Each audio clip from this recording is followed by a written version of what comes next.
As an individual who grew up in India watching Shah Rukh Khan movies, who thought that someday maybe some random girl sari will actually get stuck on my bracelet, I'm extremely happy to regret this motion and the idea of this. First and foremost, quickly the counterfactual followed by just basic characterization of our claims. One, in case the romanticization of love marriages does not exist in Bollywood movies at large, then directors have to operate in some other fashion to earn money. The most likely way in which they operate is go forward with something that is more relatable and more nuanced to understand, because audiences can get that kind of relatability and reach out to them and see that, oh, that's nice. Why specifically will they do it and how they'll do it? They might not just focus on the idea of romanticizing love marriage. It can be anything. They can also look after why love marriages don't always work, or why you can't always enter into love marriage, etc., etc. By virtue of which you don't see love marriage as the end all be all. But two, how exactly does Bollywood go forward and portray the idea of love marriages? Note, and this is extremely crucial, most Bollywood movies don't actually show what happens after the love marriage itself. What they specifically focus on is people fighting for their love against the entire world and being able to deal with all of this and reaching some point wherein they are able to go forward and just marry each other, which is the happily ever after, which is also consistent with, let's say, other fairy tales which are widely accessible, blah, blah, blah. Due to which at every point in time, the kind of movies that you make are setting up specific standards of how you should do, what you should do, and how you should act. Note, why exactly then Bollywood is the functional way through which this is perpetrated. One, media at every point in time sets some kinds of aspirational values, but two, it also makes people believe, oh, maybe this is the kind of thing that I want to do, or this I can escape by virtue of this. Note, that is not contradictory with the counterfactual, because the counterfactual happens only when you can't do something like this. It's just the grandiose love marriage movies that you make at every point in time. But also, most people watch Bollywood in India to gain that kind of escapism, due to which multiple people at every point in time are actually being influenced by it by virtue of the kind of media that they consume, by virtue of thinking that, oh, this is something that I also want to be able to do, or I also want to reach. With that out of the way, three claims. One, on unrealistic standards that are set. Two, on what are the exact nuances in terms of what happens after you enter love marriage and what kind of dissonance is created. But three, what happens to people who can't actually do these love marriages? Because note, Bollywood mostly is watched by Indians or the Indian subcontinent. And unfortunately or fortunately, most of it is still conservative. It is not as liberal in terms of just saying that, oh, love marriage is completely fine, go, you can marry whenever you want. First, then on unrealistic standards. One, the reason that there are unrealistic standards being set is because they are larger than life and they appeal to the larger audience, because they can go forward and just see, oh, I also want to be like this, etc., etc. Due to which there are specific ways in which they function. They can look like, oh, the hero is after the heroine at every point in time. It makes the heroine look like a damsel in distress at every point in time, and the hero has to save her for some reason. Two, it also shows love as the end all be all, which means, oh, I'm willing to leave my job for this. Oh, it's completely fine. I'll fight my father. I'll fight my mother. I'll get rid of whatever inheritance I'm getting in order to be with you at every point in time. Three, it can also specifically look like weird things like maybe stalking, which are actually romanticized in the sense that, oh, look, the hero is so cute. He's actually going after and seeing and like following the girl at every point in time. If all of these things are happening, one, they necessarily set unrealistic standards, but two, they also disguise toxic things that are happening. You can look at recently maybe Kabir Singh, wherein extreme toxic figurements were taking place and it did receive backlash, but even then it became one of the highest grossers of Bollywood at that point in time. Which means people opt into this, but people also pay to pay for this, which means directors at every point in time make movies of this nature when they have to be romanticizing the idea of love and love marriages at every point in time. Note, what are the two problems that arise out of it before you enter into a love marriage itself, before that and the entire journey of love? One, you skip on the specific nuances that should be present, or the things that you need to actually care about in terms of entering a relationship and actually marrying. You don't ask questions like, how many kids do you want? You ask questions like, oh, can you play a guitar in a mustard flowered field?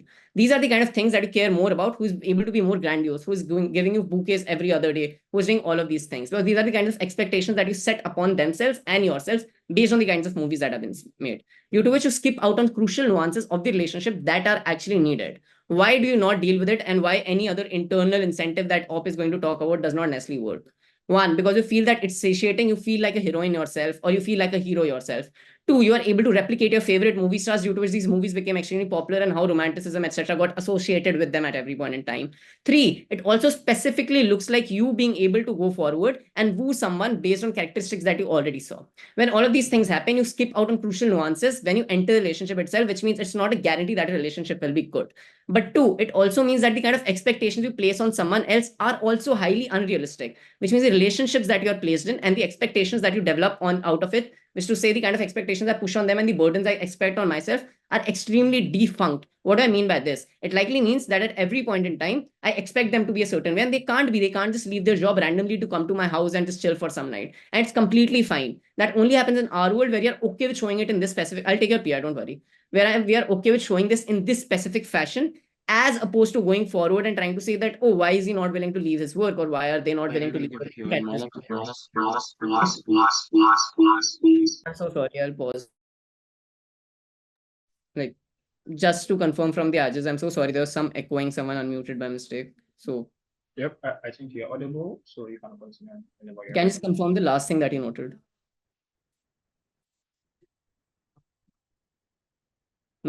If any Arch could just confirm the last thing that I said. Yeah, I think I got you when you're talking about it. Also means that the kind of expectation they put on people is so unrealistic. So something Yeah. along that line. Got it. I'm at 5:05, right? What time am I? I'll have to reset my timer based on that. If you would confirm once, how much time do I have left? Do I have more than 2 minutes left? You don't have more than 2 minutes. I think you have 1 minute 45 seconds, if I'm not mistaken. Yeah, something like that. So let's just say 2 minutes, let's say. All right, perfect. So my speech, resuming my speech in 3, 2, 1, which means every time the other person fails to achieve those expectations, you feel that, oh, maybe this relationship is not the right one, without looking at the crucial nuances that are present. But 2, it also likely means every time you yourself fail in going forward and being able to do that, you yourself feel sad and think, oh, maybe I'm actually not enough for this and I don't deserve love at every point in time, which means you paint a very flawed and bad image of love, due to which multiple people can never access it at large in terms of just entering a relationship or having a happy relationship. Before I move forward towards for people who can't enter, I'll take a PI from CO. In the counterfactual, love will still be a salient theme in movies, but instead of trying to earn it, movies default to patriarchal societal structures, arranged marriages, and other levers of power to force love in. Do you think this is a favorable comparative? Yeah, I'm just going there. Perfect. I'm just going to enter into this. Now, the problem is most Indian individuals can't actually enter into love marriages. They'll have to fight their parents. They'll have to go for and ruin their entire familial lives in order to actually attain that, which in most cases is extremely impossible. Hence, the kind of aspirational value that you set on these people, and when they are not able to attain it, they are internalizing all of this into hating themselves, that I was not enough. Shah Rukh Khan was completely fine with doing it. Salman Khan was completely fine with doing it. But Aniket Patra is just a failure. You do that every time, a point in time, you feel hate towards yourself and resentment towards yourself. But by virtue of this, you also hate the idea of love in and of itself, which means you're not able to form genuine connections or bonds at every point in time. Hence, the kind of crucial nuances that are extremely important never arise. Specifically, then why, irrespective of these movies, you can still have some semblance of love marriage. Note, Western penetration still happens. People still go for and start watching Hollywood movies because of the kind of glory, etc., that they gain. 2, it also likely is possible that you create a perfect balance by virtue of social media, etc., and other ways in which liberalization usually reaches people. 3, pop culture and media, music, etc., also reaches to these people. Now, individuals who unfortunately are stuck in the middle can understand their crucial nuances on both sides of it and pick and choose based on it, considering their situation without having to feel sad that, oh, I can't enter a love marriage in the first place. If all of that is true, then the last thing that I want to note is there's a reason that Bollywood movies don't show what happens after the love marriage, because they don't want to show a bad picture. And once you enter love marriage and all of these harms happen, I think you are just going to hate upon yourselves and the idea of love. If love is the most important metric that any side wants to go with, I think OG takes this. With that, extremely proud to propose. All right, thank you very much for that fine speech. You want to welcome the leader of opposition, introduce the case for side of the opposition. My name is Kasper Noor. My preferred pronouns are he, him. Am I audible? Yep, you are.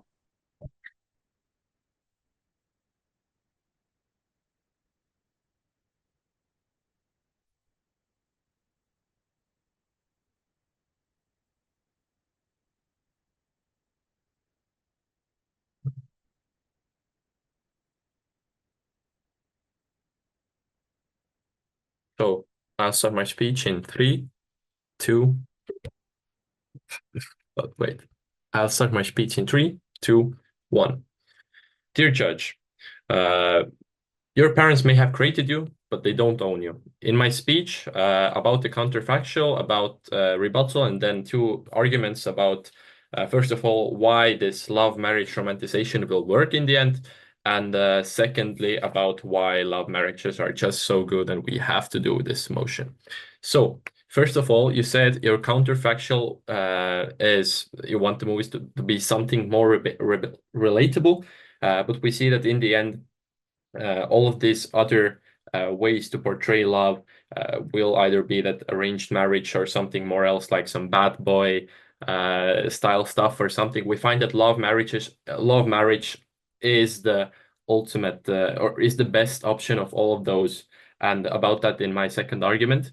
But yeah, maybe you could clarify your counterfactual. It was kind of ununderstandable to some point in your speech, but it's okay. So first of all, you talked about Bollywood as movies being an escapism, and if they are more relatable, like with these arranged marriages, then it's good for the people. But we see that the thing that people find relatable are emotions. The ultimate core thing from people that we find relatable are emotions. Like we watch unrealistic things like horror, we watch things like I don't know, rom-com movies, things like that may not be realistic, but the emotions are what we get from them, that are an escapism from us, or is a good movie for us. You could make a good movie. Like the love marriage doesn't have to be like completely in the face of people. It could be something a nuance in the movie, but still, if a good movie creates good emotions, then this is what creates the escapism. And then you talked about India still being somewhat conservative in some places, and those who can't love marry will get hurt. But you're talking about such a short time period. Maybe the current generation gets a bit hurt.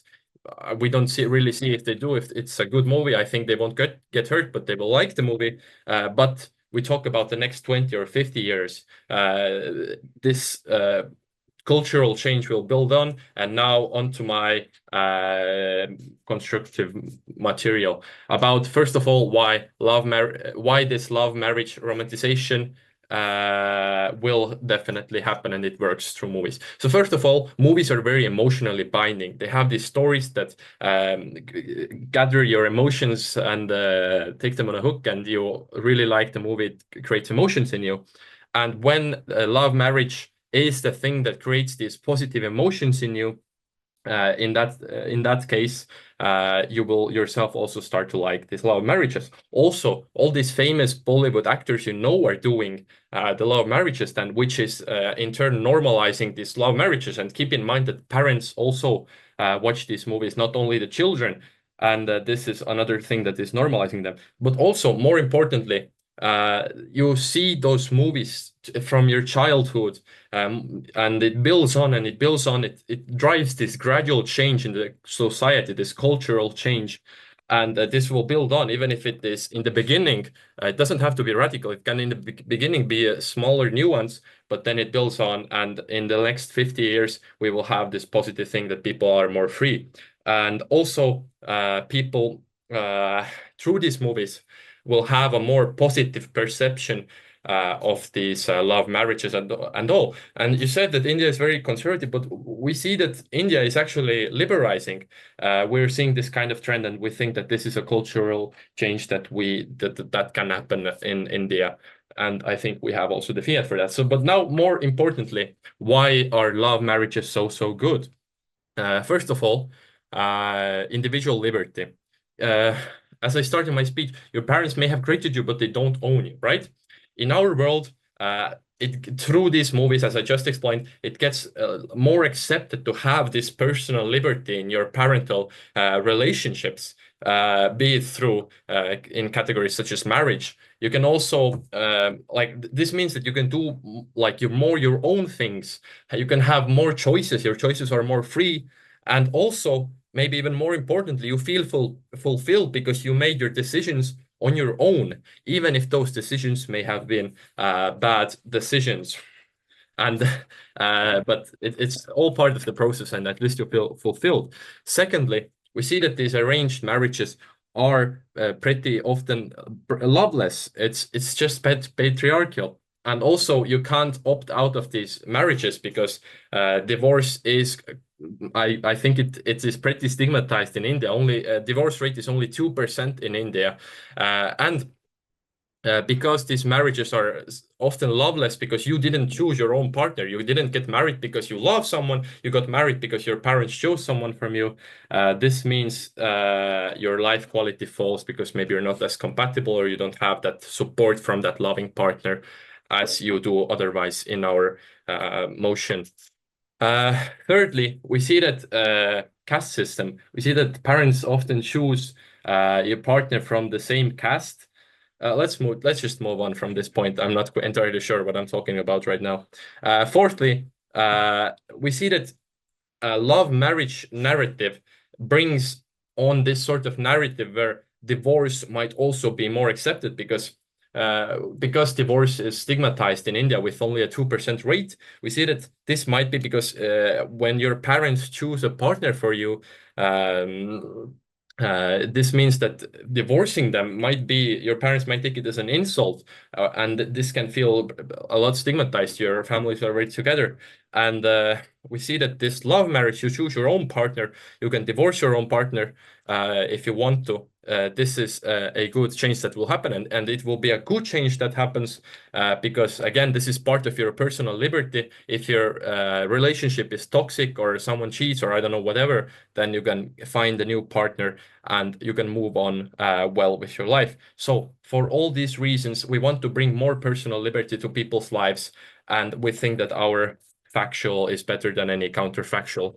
For all these reasons, opposition. All right. Thank you very much for that fine speech. You're now welcome to the Deputy Prime Minister.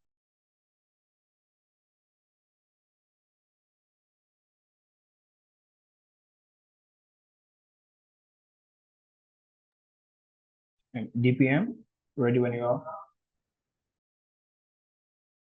Am I audible?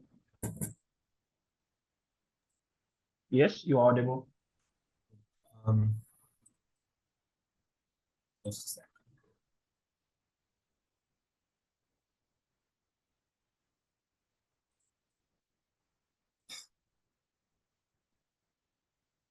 Starting in 3, 2, 1.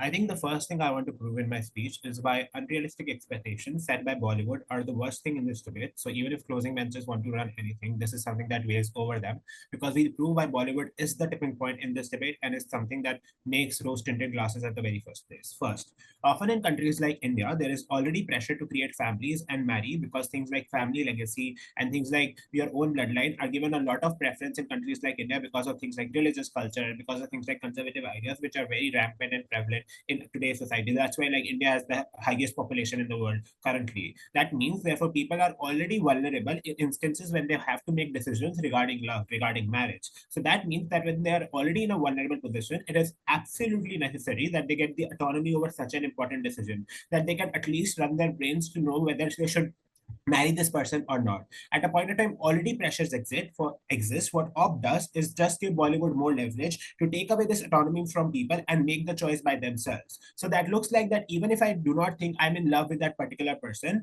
but that particular person does something that probably SRK did in a Bollywood movie where he probably played guitar in a garden, I force myself to think that probably I am in love with them, because the pressures of falling into love already exist, but also that person who is doing those actions are in alignment with whatever the whole society thinks, but also what I think because of the perception that Bollywood has brought up upon me. So that is why you are not given the autonomy or even given the chance to rationalize whether you want to enter into this relationship or not, but either are forced internally but also externally because of the reason that Bollywood implies in this country. But second, in countries like India, it is also hard for such movies to get backlash, or conversations around these movies are unlikely to be nuanced, because first, critics like movie critics, or especially Bollywood critics in India, are often lobbied by big producers because of the Bollywood industry being concentrated in the hands of very few directors on top. This is different from other industries where probably a bunch of directors exist due to democratization of things like resources, etc. But at a point of time in India, it is difficult to create big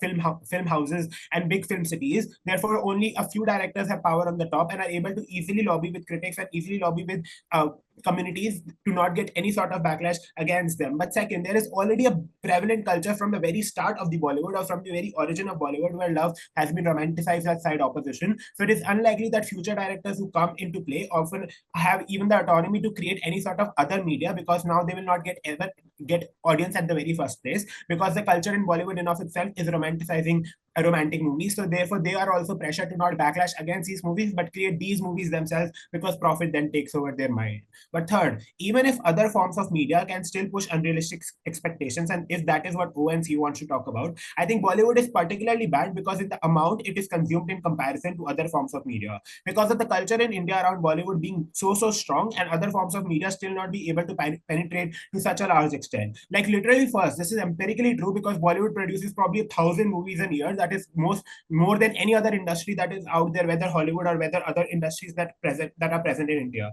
But second, movie tickets are getting cheaper and cheaper because there is huge demand. Therefore, it is more accessible in comparison to other forms of media like books, etc., which might push these bad narratives or romanticization. This proves that Bollywood is the biggest culprit when it comes to pushing bad narratives around romantic marriages at the very first place. But fourth, due to Bollywood being given so much importance in India, good discussions around love marriage, which probably criticize some aspects of love marriage, or which probably gives more information to people to make rational decisions before entering into love marriages, are often overcrowded by the depiction in Bollywood. So information required to understand marriages is something that these movies take away, because I as an individual now defect to these movies to get information in comparison to other communities or blogs and newspaper articles, because that is what the whole society believes in, and because that is what the culture in India is so deep entrenched. At a point of time, you never regret that, and when the rise always happens at side opposition, it is difficult for people to defect to good media or defect to good articles or good resources talking about personal experiences or personal trauma that people have felt in love marriages, because Bollywood often overcrowds those information.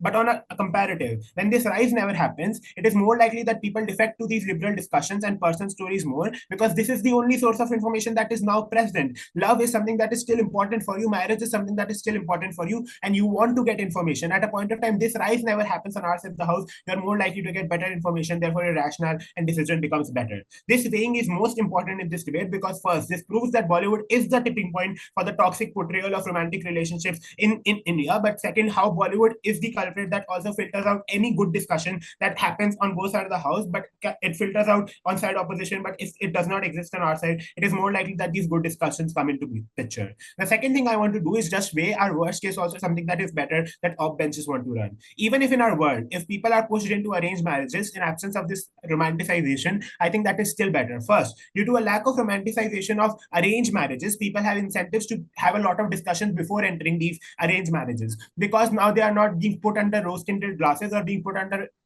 extreme pressure by society, because these narratives were never romanticized. That means that you probably talk about things like compatibility, things like money, or having whether you want to or not want to have kids in future, which are crucial discussions for success for relationships. Because at side opposition, when romance and love only becomes the single metric on which you enter into these relationships, you are not able to get the chance to even talk about other factors which might impact your life. I think love dies, but things like money, things like your own religion, things like compatibility are more long term, which are more important in comparison to love. So that way stands. But second, before that, POSCO. In your comparative, there is no discussion on love marriages because movies portray arranged marriages and social power as the predominant way to achieve marital union. First, it is unlikely that movies portray arranged marriages because that is something that people are already part of. Movies want to show you something that is different. Movies want to have an incentive to bring people to ground. It is unlikely that people go to watch Superman movies because they can't see Superman in their own neighborhood. They want to watch something different. It is unlikely directors show arranged marriages. But since love is still most important, directors are likely to now use love marriages and the concept of it in more nuanced ways, because that is the only way now they can depict love marriages at the very first place. In our worst, probably they focus on other emotions more in comparison to love.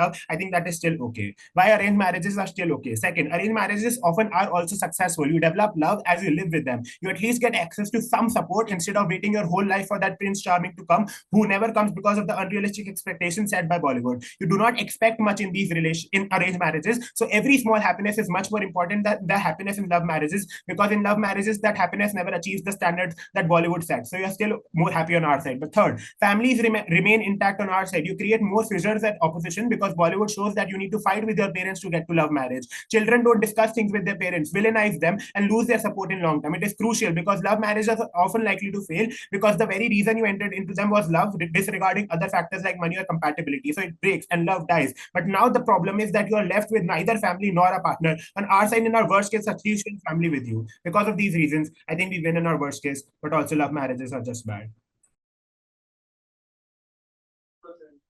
All right. Thank you very much for the fine speech. We will now welcome Deputy Leader of Opposition to conclude the opening of the Yeah, am I audible? Yes, you're audible. Yeah, okay.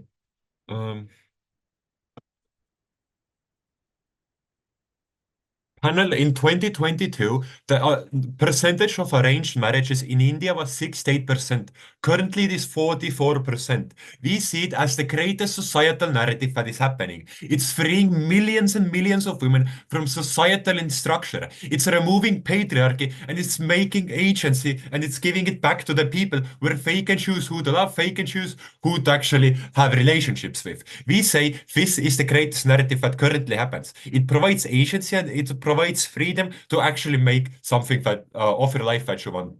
Firstly, on our structural material, we say broadly like 4 things. Firstly, you can get rid of these patriarchal structures by giving strength to the people and saying that you are like greater fan of this arranged marriage. You can go against your parents and you can do something that you want. You have agency in the world and you shouldn't like opt in for a arranged marriage because you can do something greater. We say that this is a freeing narrative. People have the strength and courage to actually do things that affect them and are super personal to them. This creates a narrative of a support network. And I think this goes unresponded to in Kaspar's speech, where now you have many people who are supporting you in your endeavors because you have these role models. You have these societal structures. You have a family structure who maybe watches these shows and who can support you finding a partner. And you have like your friends, family, and close associates who also watch these movies, who watch these success stories, but are still connected to the reality, as to say they understand the situation and they can actually make it better for you. Notice, we give people the ability to opt out of toxic relationships by saying love is the only metric that you should care about, not your parents' approval, because on the comparative, you're always doing something for somebody else, which means you neglect your partner, you don't actually think about them, because you're only thinking about appeasing your parents and being like the best person for them, while they're like aging and you should have your own life. On rebuttal, they say that like unrealistic expectations are bad, because you have to marry, which means you have to eventually find another person. Panel, I don't understand why you can't find a person in the status quo. There aren't structural barriers for men and women meeting in India. You still have like dating sites, you have school, you have all of these places where people can come together and actually find each other, especially when you have an abundance of movies exporting this like motivation and these narratives and these stories where something actually exists. Love marriages like usually come later in life than arranged marriages, which mean like 4 things generally. When you opt into your first relationship, you are going to be inexperienced, which means you don't know how to act and you don't know how to like care for your partner. When your first like relationship is going to be your final, it's most likely going to be shit and toxic because you don't know how to act. On the comparative, on our side of things, you're going to go through multiple marriages, you're going to go through multiple partners because you actually have the experience. You might love one person in 2024, but in 2025 you might have like 5 different women who you might love. This experience helps you like navigate these hard situationships better, and you actually avoid all of the hardships that come from breaking up and being in an unhappy relationship. You know risk management, which means you will be more healthy in these relationships. The bottom line is this: on our side of the house, you have healthy marriages. On their side of the house, you have some sort of marriages. They don't prove why you don't get marriages on our side of the house. Now, they say that Bollywood produces a lot of movies. Panel, literally, so what? It reinforces Kaspar's material. I think this is proof that we get these structural changes later on and that people are opting into this narrative. This looks like in like the coming years, more people becoming parents and saying that we aren't going to arrange a marriage for you, we aren't going to force you into marriage, but we're going to give you free reins to explore like relationships and be your own person. This is the crucial flip in this debate where we make fair more like mechanisms on why movies are good, on about a mechanism on why this helps people navigate relationships. Notice also, these movies aren't the only source of information when it comes to relationships. On our side of the house, you have experience, and I think symmetrically, you also have like, I don't know, forums, internet posts, friends, family who can help you navigate these situationships and these like issues, which means on an arranged marriage, you never actually might not get the support because you don't have the experience.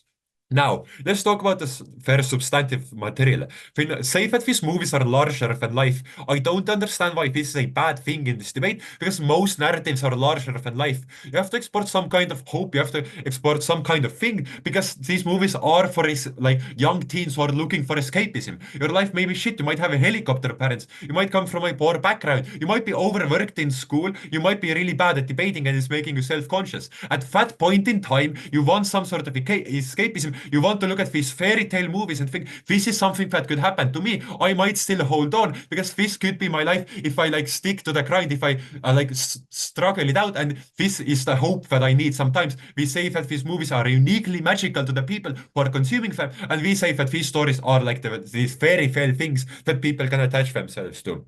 Now, they say that family structures are bad because you can't opt out of starting a family. Panel, I think this is symmetrical on both sides of the house. Your family eventually wants you to find a partner, settle down, and like produce grandkids. On our side of the house, we have less toxic marriages, which in the long terms means you're going to have more children because you love your partner more. You're going to navigate hardship more, and you're less likely to abuse them or do bad things to them because you actually love them, or you like found this like relationship organically, which means you can actually like talk about it more. Before weighing, I'll take CG. Yeah, I think a movie is unlikely to be the tipping point for whether or not you get into an arranged marriage or not. Like you've characterized, love marriages are great. When you fall in love, it's very strongly motivating. You probably pursue that love match whether or not you've seen a movie that encourages you to do that. I think a lot of people don't actually have like this family structures pushing them into an arranged marriage. It's usually the tipping point is rather small, which means it comes from an internal sense of motivation of which should I do, which is better for me. And if we look at strictly the mechanisms, love marriages are usually better. On our side of the house, on net, even if like, I don't know, a few million people opt into love marriages because they're more romanticized, we say that this is a net positive. Maybe I didn't understand the point. But now, 4 points of important like weighing that come out on our side of the house. Firstly, the likelihood of change happening and the likelihood of societal change happening is really big. India is suffering from like this demographic problem where there are sexist power structures, there are like patriarchal family structures. We on our side of the house tear them down because we create original, organic structures where people actually love each other, which means the likelihood of abuse is a lot lower. Notice the scale. We don't have the largest scale, but the intensity of benefits that come from us are the greatest because you now aren't opting into willingly into an arranged marriage because you think it's the best for you. You actually make decisions for yourself, which means you, as the most qualified person to think about your life, will make the decisions appropriate to your own situation, which means this is the thing that's going to help you. The bottom line is this: we give people agency to make decisions that are appropriate for them, and we take them away from patriarchal family structures where they actually have freedom to make choices. For all of these reasons, oh wow. So what like? And thank you very much for the fine speech. And we now welcome the member of government. Yeah.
And thank you very much for your fine speech. You now come the member of the session here.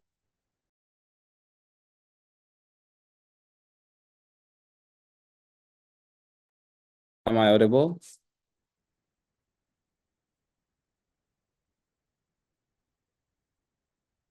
Sorry, Yeah, you're audible. okay.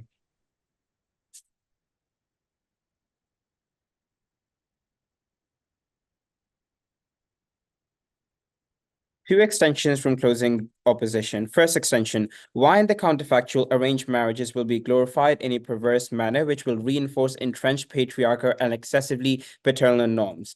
The first thing I would like to note here is that people have a vested interest in the institution of family and marriage because that is the way that you leave a legacy behind. That is the way that you ought to live in a society which is dominated by communal living due to socio-economic conditions, etc. This essentially means that producers who want to like make money, who are often risk aversive, who are rent seeking and want to like make profit, etc., are going to talk about a topic which is the one that the audience wants to hear about. Therefore, they're going to talk about the institution of marriage to begin with. Now, once you don't have the glorification of love marriages, you have to default on to glorification of arranged marriages to begin with, because the society is obsessed with that topic to begin with. That is the one that you can like sell within the media. That is the one that you can sell within the media, etc. And that is also like a concept that is like tested within your society as well. So opening government says like you can talk about like other emotions within society, but the root cause of like all of the other emotions within the society is the institution of marriage to begin with. Every single Bollywood movie at one point of time literally talks about like marriage to begin with. Whenever you hear about a friend that is going to India, it's usually to like go to like a cousin's wedding as opposed to like visit the Taj Mahal, etc. Which is why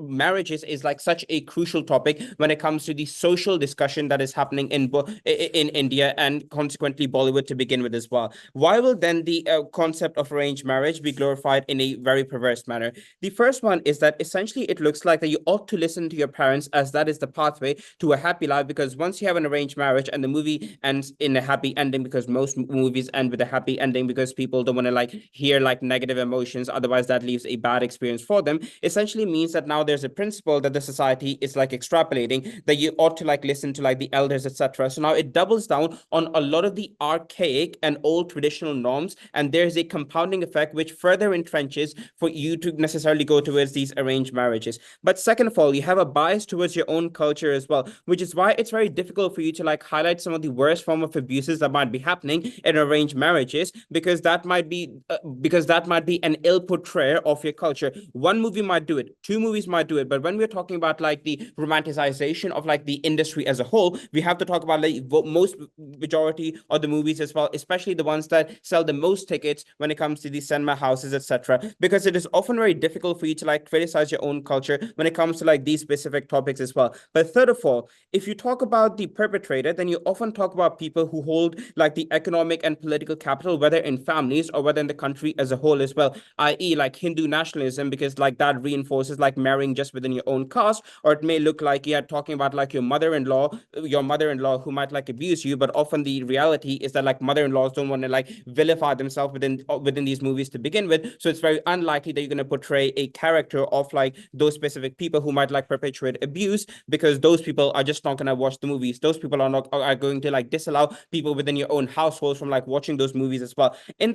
Without this, when it comes to like glorification of love marriages, at least it's not attacking the core values of a society. At least it's not attacking like a culture that has been like passed down from generations, etc. Therefore, it's much more acceptable and accessible to like the general population as well. What are the four specific harms of like the glorification of this arranged marriages? The first one is that it displaces the discourse away from love marriages and like opting people into this. Because note here, even if like only 5% of people like go into love marriages, at least they have a precedent to fall into. They can like understand what the boundaries are. They can understand the struggles they have to like go to, etc. Because as opening government themselves mechanized, Bollywood has a monopoly of setting cultural norms, but now the patriarchal norms that have perpetuated within the society that have often oppressed women are now going to be the one that are at the top. But second of all, now you're also going to like validate the conservative interpretations of like the institution of marriage as well. So even like those 5% of people who might have opted into love marriage are now going to be dissuaded from doing so, because now their neighborhood is going to say, now their community is going to say, look at that movie. Shah Rukh Khan was happy once he married someone in like an arranged marriage and listened to his elders, etc. So these are the narratives that you you double down onto these population. But third of all, women in conservative circles often do not have access to like love marriage content because like people around them often haven't like done love marriages, etc. as well. So the only way that they can consume any media about like love marriages is through Bollywood as well. Now you lock these people out of like consuming this media and like understanding what the process of love marriage looks like and how you can navigate around your family to like convince them from doing this. But the fourth and the final harm is essentially the ill reputation that it gains on an international stage as well, like the stigmatization of the Indian diaspora, which says that, oh, your culture only talks about like arranged marriages. I have not seen like a love marriage, because arranged marriage are often synonymous to like forced marriages, at least in the eyes of the Westerners or the eyes of like the outside world as well. So these are the stereotypes that you perpetuate within onto like a country. Before I continue opening.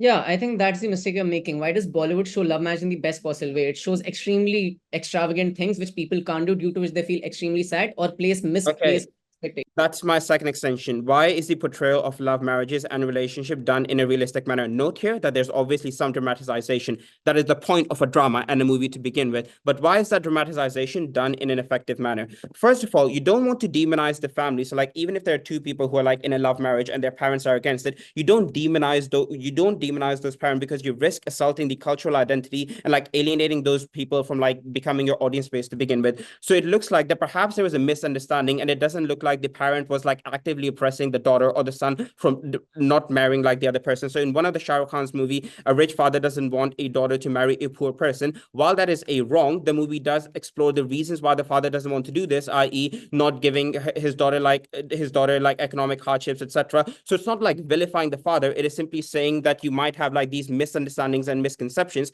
and this is something that the family can now come towards and have a discourse about and reevaluate their approach towards like a topic which is often crucified and become taboo. But second of all, this also looks like people marrying outside their caste as well, outside their culture as well, which acts as a signaling effect or as a precedent for other people to follow as well. They don't just feel like they're trapped within their own instances. Because even if you like marry someone from your parents' wishes in an arranged marriage, if you're not like happy with it internally, if you can't like voice those concerns and say, this happened in Bollywood, can we please talk about it, like, because it is a signaling effect, you are simply trapped in that marriage, and that often leads to like bad experience for yourself, but also the person that you're with and like the children, which are like future generations. But lastly, it's also about the struggle as well. Because you go through the struggle, you understand the challenges that you might face in these love marriages as well. Otherwise, you have very limited portrayal of what love marriages looks like. Without Bollywood's portrayal of love marriages, you have a glorification and entrenchment of patriarchal and of overly excessive paternal norms. For those reasons, vote for CEO.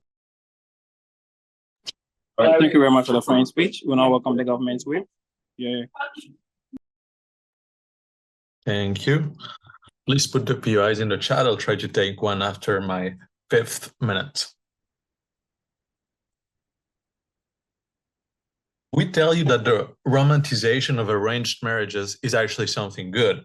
When CEO tells you that this is bad because the biases of cultures won't show you abuse on screen, they will rather show you a loving relationship with respect, that there is communication in arranged marriages and things work out, we tell you that's extremely good, because that sets the benchmark and the baseline for people of what they expect in an arranged marriage. Note that throughout this debate, it's been characterized, and my partner gives you reasons on why most people in India get into arranged marriages. That doesn't change on either side of the house.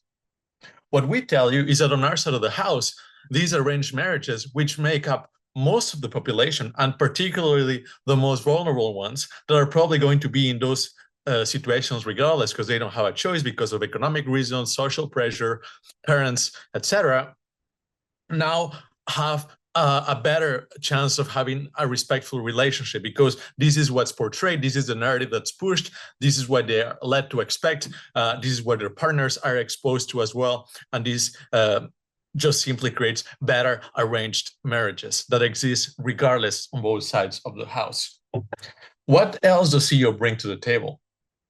They tell you that actually the biggest harm is that now there are not discussions about arranged marriages.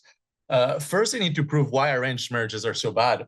I'm gonna give you in a little bit reasons why actually they can be better than love matches. But also note that there are alternatives, right?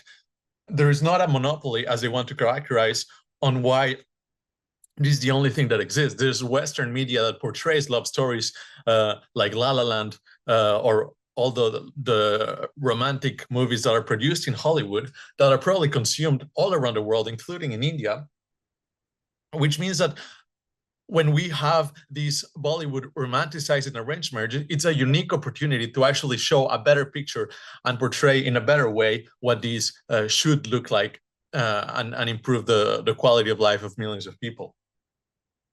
And then they tell you that this is likely to dissuade the 5% of the people that get into love matches. And I already answered that. If you're so committed to your love and the person you love that you're willing to go against your parents, you're willing to go against your culture, you're willing to go against your religion, you're going to do it regardless of a movie or not. This is not the tipping point. There are bigger forces at play here. And then they talk about stigma in the West. I think that stigma probably exists regardless. They don't prove why this disappears on their side of the house. All right, I'm going to go now to the opening half of this debate.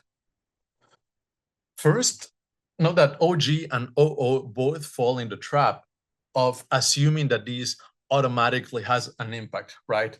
And I think especially for OO, where they say that basically normal marriages and love matches are the best, and we need to put these above all else, and because this leads to more love matches, then we're all good. And then they just make up a random percentage. They say 40% of marriages are a result of blah blah blah. Like, I challenge that assumption. This is completely made up. I think Anais gives you structural reasons why that's not the case. There's parental pressures that they want to have their kids married in the same social or economic background. They want probably the same religion. Those things exist on both sides of the house and are not going to be turned up by a movie, right? But also note that there's more likely to be abuse on their side of the house. And this is because, as I was saying, parents usually have the economic power. That's why the arranged marriages happen in the first place. When you go against your parents, you probably are now economically dependent on your partner, right? Note that most women in India do not work.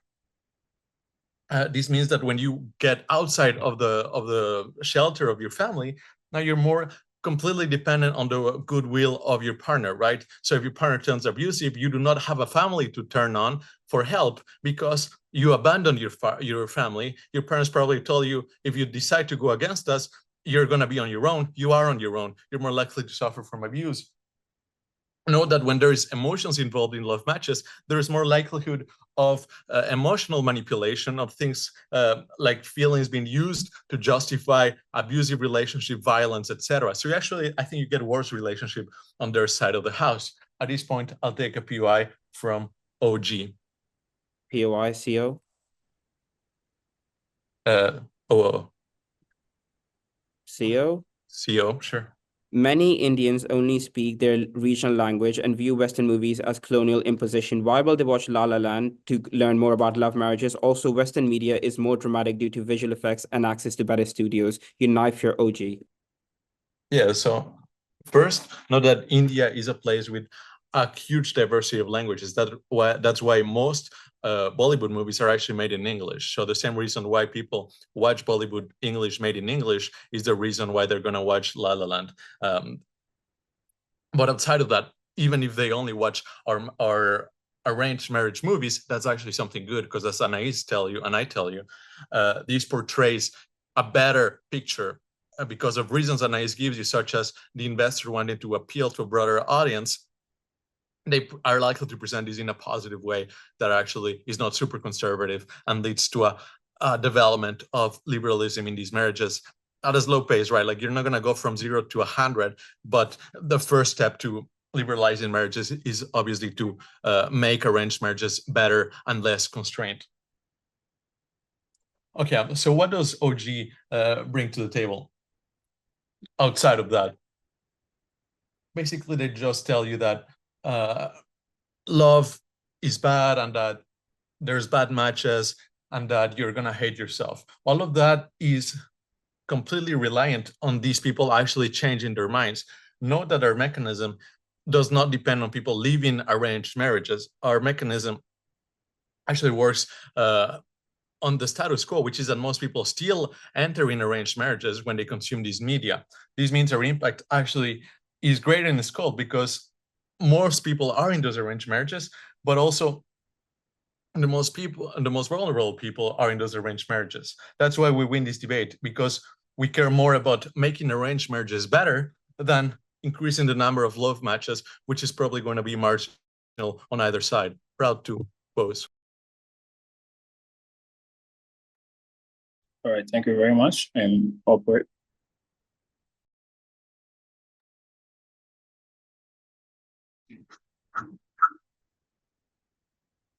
Am I audible and visible? Yep, you are.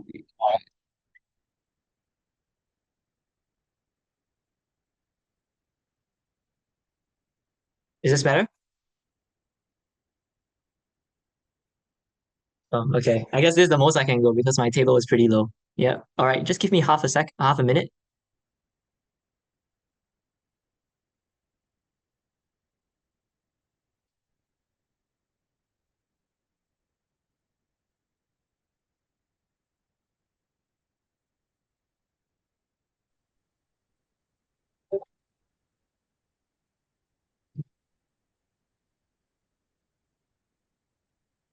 Let's talk about our case and deal with closing government. What is the counterfactual that Hamza brings to you, and why this is the most likely counterfactual, and why this is bad?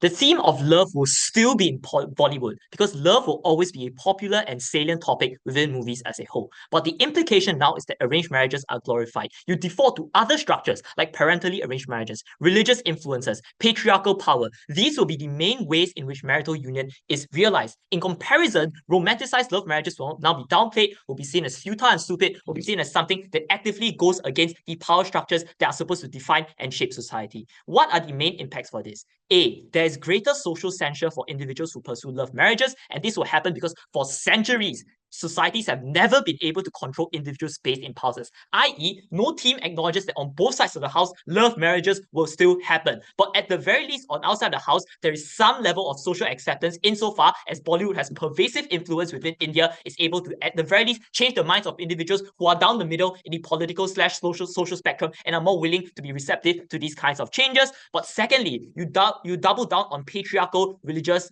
and discriminatory narratives. The harms of being trapped in an arranged marriage will now compound. And this is where we feel a missing burden of opening opposition on why arranged marriages are themselves bad.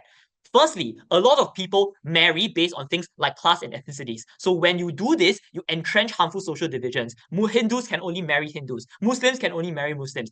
People of the same caste can only marry people of the same caste. These are things that will be reinforced when you don't have the liberalizing nature of romanticization of these marriages to be able to counter these narratives. But secondly, arranged marriages just suck. A, there's limited agency. Many of these decisions are made before you even reach adulthood. When you're 15 or 16 years old, you're enjoined into a lifelong relationship that you might not have certain compatibility with. But secondly, on the point of compatibility that OG and CG talk about, when they say that you have some level of agency and some level of autonomy to decide whether or not you will enter into an arranged marriage with someone. Firstly, that's literally not the definition of an arranged marriage. An arranged marriage is when someone makes the decision for you. But more importantly, metrics like tradition, convenience, moving up the social ladder are the main metrics by which arranged marriages are made rather than compatibility, which means you are more likely than not to be stuck in a loveless marriage. You are more likely than not to be stuck in a marriage that you do not want. CG then tells you, we will portray arranged marriages in a better manner. And this is where we move on to the clash. Will Bollywood portray arranged marriages in a modern manner or in a conservative and harmful manner? CG's incentives are as follows. There's an incentive to appeal to the general public. Western people will write these narratives, and it shows more agency for children in entering into arranged marriages. The first thing to note here is that romanticization of love marriages is a liberalizing trend in media, i.e., it is antithetical to the institutions that support arranged marriages, i.e., your religious influences, conservative families, government. The counterfactual where there is no romanticization means a halt in the liberalization of popular media, which means that the other influences in society have the first mover advantage now in controlling this media in this possible counterfactual world. These are the people who are most likely to take the power in society because they currently control the most levers of power in society. They have the most influence on conservative or on families. They have the most influence on promulgating different narratives of society, and therefore they are most likely to be the first movers in taking advantage of popular media to be able to portray these harmful narratives that Hamza talks about.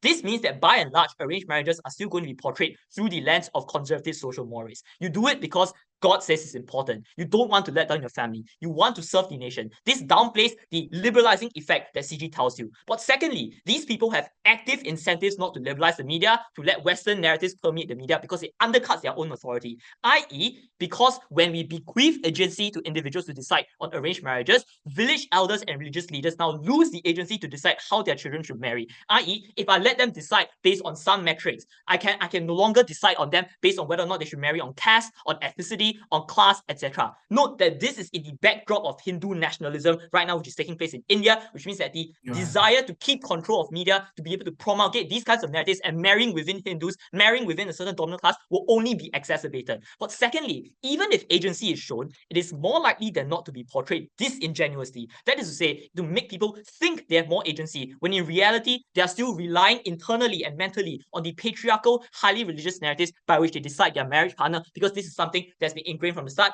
i.e., there's an incentive among the elite in media to portray people as having more agency so that they can placate the masses, while in reality still sticking with the narratives that allow them to entrench their own power. Let's do some weighing. On the best case on their side, you get some minor modernization of arranged marriages, but these disingenuous narratives still exist, and the harms that we tell you about people's basic freedoms and liberty in being able to choose who they love still exist. Comparatively, even if there's some level of sensationalization, some level of exaggeration and optimism bias, there is at least some level of social change to accept more love marriage, especially because OG themselves say that Bollywood has heavy influence and appeal, and this is the tipping point mechanism that they provide for us. So this answers CG's mechanism. Thank you, OG. But secondly, you upkeep the liberalizing media, force of media, to be able to continue to criticize traditional social mores through these kinds of media. As a result, ultimately, there is some possibility you get some successful love marriages on our side of the house, but on the other side, there is no chance that you get a successful love marriage. You're probably going to get more arranged marriages, which you've already proven is a net harm. Let's go to OG's case. Before I move on, I'll take a POI from OG.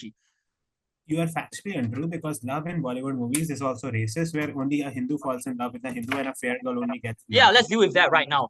OG tells you that we set unrealistic, harmful expectations about love marriage, and the main impacts to legitimize things like harmful behaviors like stalking to make people hurt, disappointed, etc. Firstly, things like stalking and harassment are already looked down upon both sides of the house, especially as Indian society is liberalizing. This is also where you start to see some of the more extreme narratives about love marriages being mitigated away in favor of things that more often than not reflect the more liberal norms that are taken from Hollywood. No, dear, Bollywood is literally like the most liberal element of Indian society that you can get within the country. But secondly, love isn't portrayed in the crazy and irrational ways like OG explains, especially when you listen to Hamza's speech, because media oftentimes reflects the popular sentiments of people, the struggles that they face, their wishes of what a marriage filled with love is likely to look like. I.e., what Hamza tells you now is that love processes in Bollywood is oftentimes a process. People go through a trial process. It is difficult to achieve a love marriage. You have to sensitively understand the hardships and difficulty that people face in entering into this. The impact of this is that people are more ready and prepared to opt into love marriages. You know what your parents are going to say when they criticize your love marriage. You know how to respond to that. You know how to prepare for parental criticism. You know how to discuss these nuances in a manner that's more sensitive. More importantly, because this is just talked about more, this is something that just becomes brought up more. Therefore, the most likely interpretation is that these love marriages are going to be portrayed in a beneficial manner. Lastly, on autonomy, they say individuals get more autonomy on their side because they can discuss things like compatibility and class. No clue how that happens. I don't know where the autonomy is, but the comparative is that love marriages still remain stigmatized, but we provide no room for change for those who want to opt into love marriage.